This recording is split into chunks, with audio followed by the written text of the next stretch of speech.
Hi, everybody. Happy HBK Wellness Wednesday. Master trainer and wellness enthusiast and perpetual student, Kiona Leah, back with you guys again.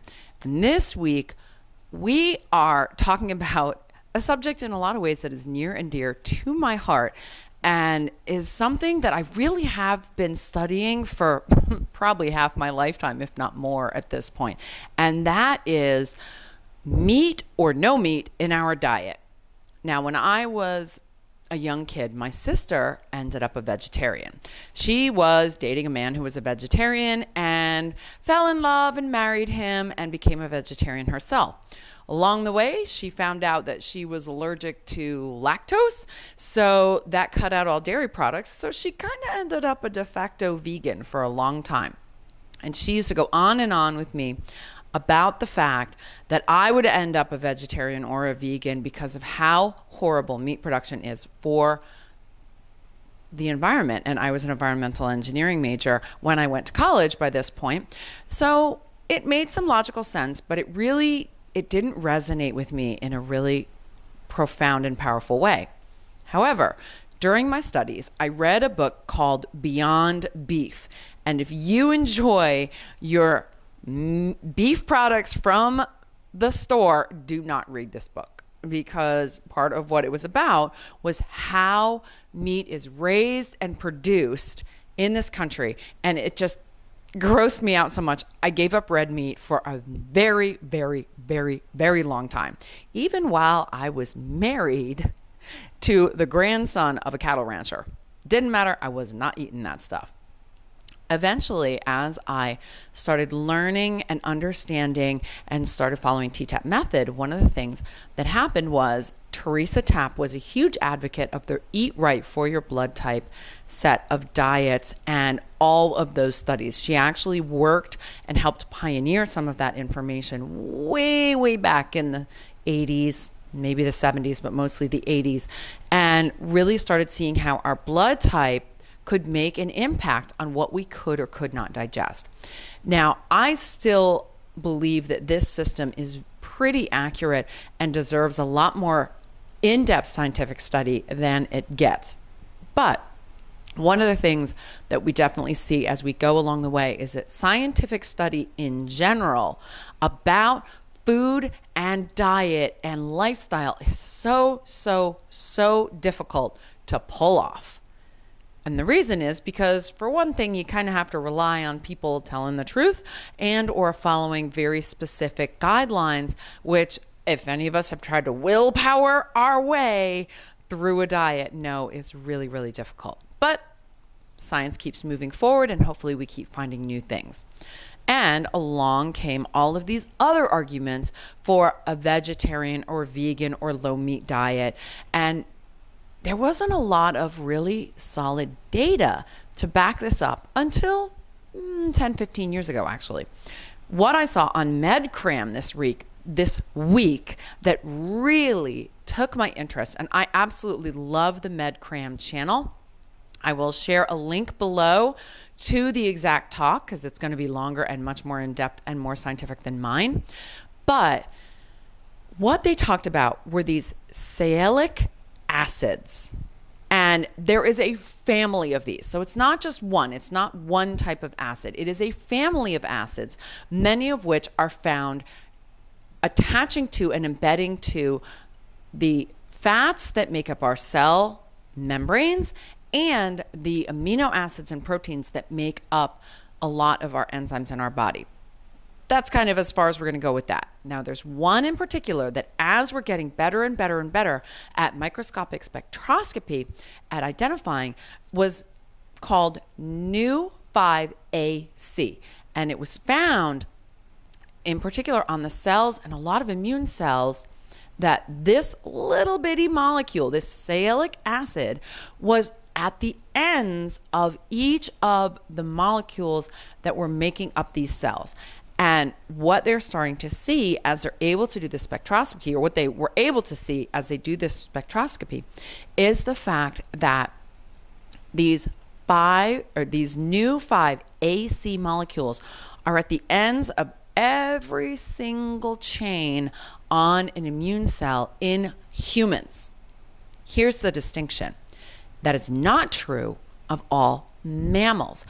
Other types of cells, and in particular one that is so close it's only one little oxygen molecule different from that Nu5AC, is called Nu5GC, that little added extra oxygen molecule.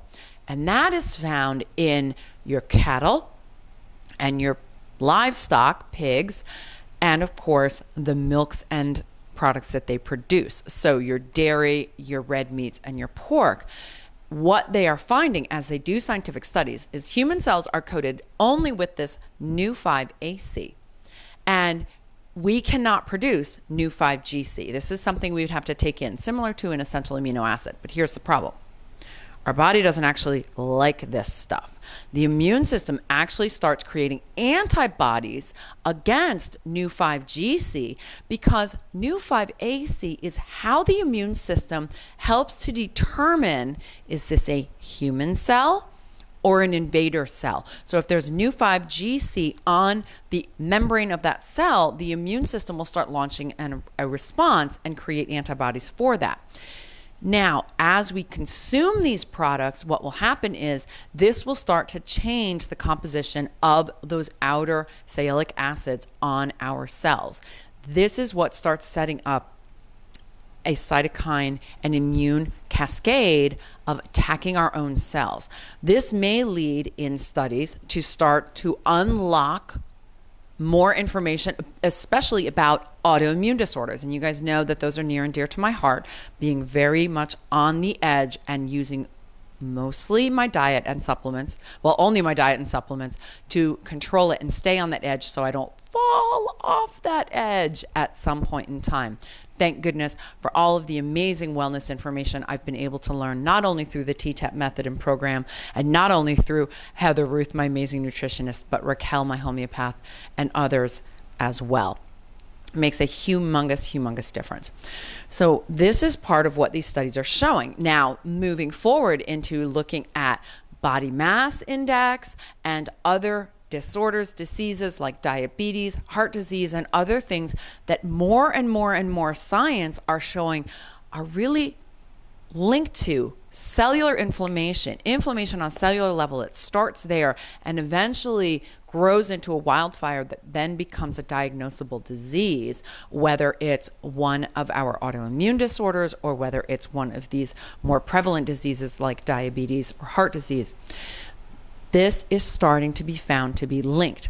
Huge studies of hundreds of thousands of people that are cited in the MedCram video are also listed from Europe, where they studied and followed people with no meat, pescatarian, which means they only eat fish, your ovo-lactose, who will eat eggs and dairy, and all the way up through your full-on carnivores, as we like to call ourselves, people that eat beef and pork. And there was an interesting distinction in some of the modeling that showed vegan diets had the lowest incident of many of the markers of some of these diseases that we're concerned with. High red meat and pork diets were very different, but the other ones stayed at a pretty level line in the middle. So whether you just ate fish, you ate chicken and fish, you added eggs to that or not, it seemed to be level off. Now, from my personal experience, all of this was super fascinating to me because since Heather and I have been working really on restricting some of the stuff in my diet because my allergies had just gotten so much out of control, I had really noticed that I dropped inches much more quickly. I felt a lot better. I'm starting to have more energy. My digestion is calming down a little bit more. And she really emphasized to me when I saw her, not last Friday, but the Friday before that, focus on those fruits and vegetables and low meat diet. Not no meat, and we're never going there. Trust me on that. But lower meat. So I've really much more been focusing on turkey, chicken, and fish as my protein sources and my meat sources, as well as eggs just twice a week. But I talked to Raquel on Monday because Monday is when I saw this video and I was so excited I had to share it with somebody before I shared it with you guys. And she really emphasized that even still, even for an A blood type like her, which is your non-meat eater according to Eat Right for Your Type, beef once a week still helps maintain those iron levels that are very important.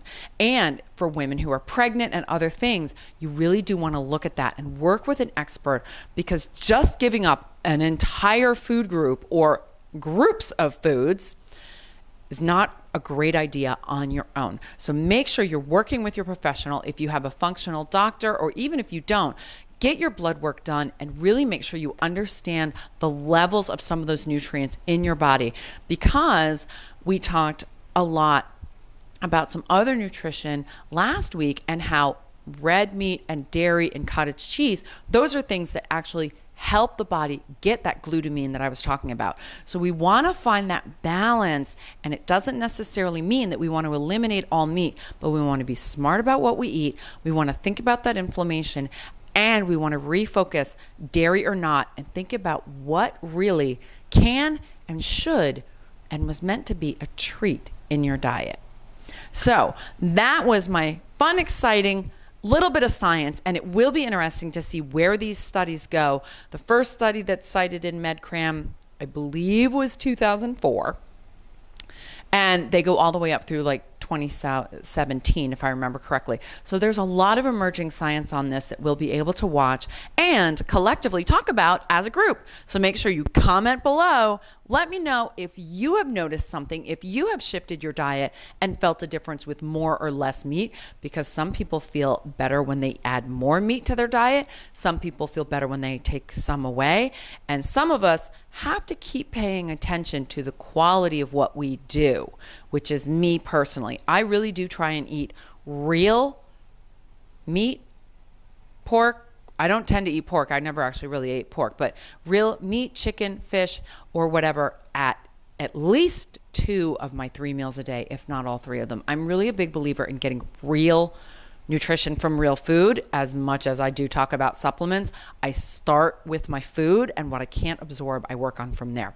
So what have you guys found? What else you want to talk about? We've still got one more Wednesday in this month of May to talk about something interesting. So comment below or message me and let me know what you want to talk about.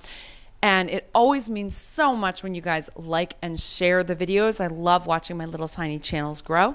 In the meantime, I'm Keona Leah. I want to see you move, live, and thrive. So I'll see you on the next one.